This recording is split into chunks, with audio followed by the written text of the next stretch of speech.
How long have you had this particular tape or knowledge of these particular instances? That's my first question to you. You got them in discovery, correct?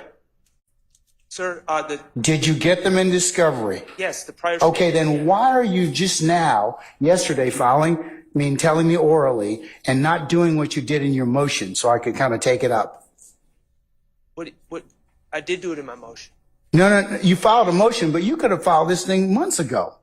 Your Honor, out-of-court statements are not admissible at trial. Okay, that's not what I asked you, okay? If you believed it was going to be an issue, you could have filed this same motion 3, 4, 5 months ago, correct?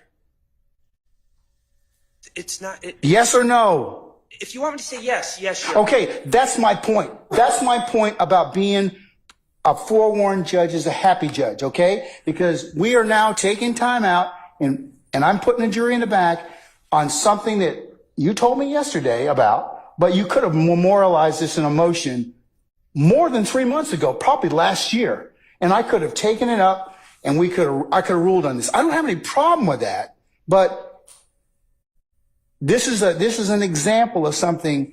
If you want to do something like this, go ahead and file the motion. You should have filed it months ago. That's what I'm annoyed with. Okay, in Your Honor, the state. And that's what it means to be prepared as an advocate. Okay. The state's giving you this, okay? You knew about these. Honor, the state. You knew about this issue, right? Perhaps the state, knowing that it's an issue, would not want to admit evidence of an individual being a prosecutor I get and it. a defense attorney on the same time. I get it, but so perhaps it's not on me. Perhaps the state should not be. Oh, it's on you, Okay, and it's on them. Me. It's on me. You know why? It's on you because you could have filed this thing months and months ago, and you could also had a conversation with the state. I have. Okay, and are they going to use this particular information? You'd have to ask them. Well, that's not what I asked you. Are they going to use that particular information? I cannot speak for the state, Your Honor. Okay. Do you see the problem or the issue that you filing this untimely motion has caused? Yes or no? You're not going to like my answer, so I'm just going to remain silent. That's not being an advocate, because if you can give me a reason as to why you waited months and months, because you probably, when did the state give this interviews? The first interview or note that you were going to, about the proffer agreement with Mr. Chada Jimenez. The proffer agreement was in the first round of discovery in July of 2022. Okay. When was the other interviews that were made from 2015 turned over? July 2022. Okay. So arguably, Mr. Schardt, this could have been filed sometime in 2022 or early 2023 when we started having these particular motions. Your colleagues, you filed several motions, several preliminary issues I've had to take up. So that's what I'm telling you in terms of just having to stall the proceedings so I can go ahead and take this up. I'm not trying to stall anything, Your Honor. No. And I don't mean you. Listen. I don't mean you like just filing this to stall it. Okay. Okay. All right. But the state has. But you filed it. But my angst with you. I don't have any angst with you filing a motion. I don't. I'm just annoyed that you didn't file it in 2023. The state has been fully aware that their colleague, who was a gang prosecutor, was serving as a defense attorney on this case. And okay, I but that's don't understand why it's my job to flag that issue. But I have flagged the issue. Okay. And so if I'm going to take now I will. You flagged the issue now on the 10th of April of 2024. Have a seat, sir. Okay, thank you.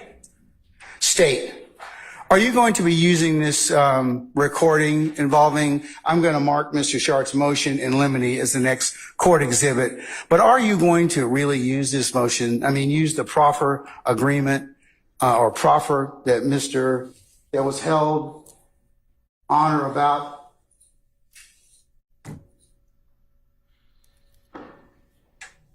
February 16th of 2016? February 16th, 2016? Yes, and Mr. Murphy continues to go down this line of questioning. And I'm going to tell you that's a very ethical, problematic thing for you all. Your Honor, and this is what I'll say. Mr. Suri Chada Jimenez waived his conflict and decided to take a defense attorney in this case when he knew he was a prosecutor in 2016. No, but it's you all's use of that.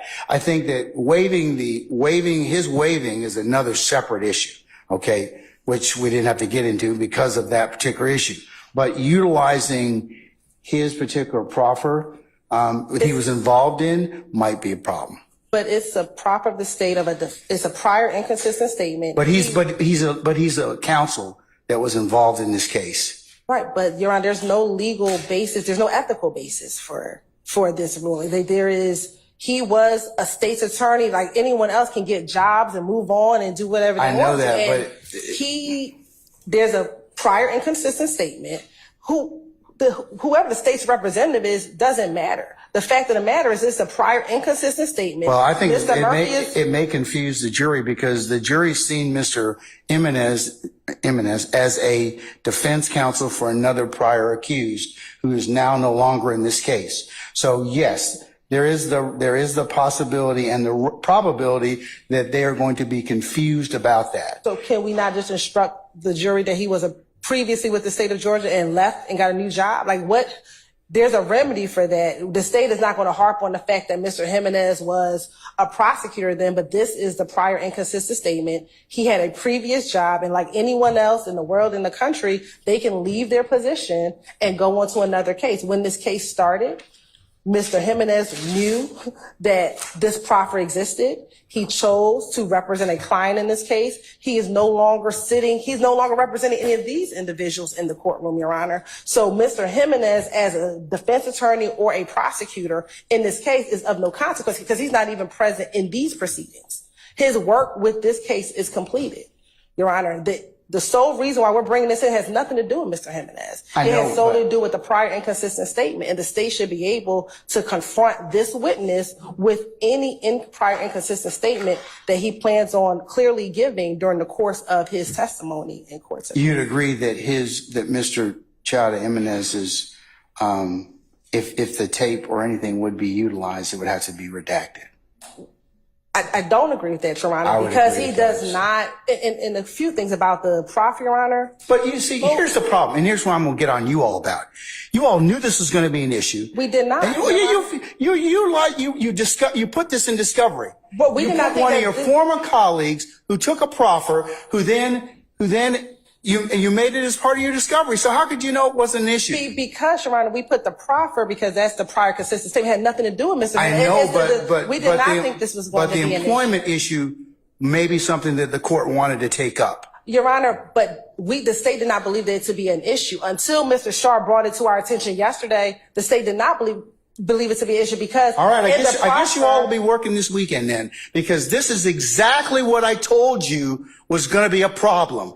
You bring this stuff up, I got a jury sitting in the box, and you got a witness that you're probably going to have days of examination with. So let me go ahead and decide. I'm going to recess for about 10 minutes. We'll make a decision on that. And you, Mr. Schardt, no law in your motion or motion in limine for me to consider. You probably need to supplement it with some law. So I'll let you all think about that. I'll be back in 10 minutes.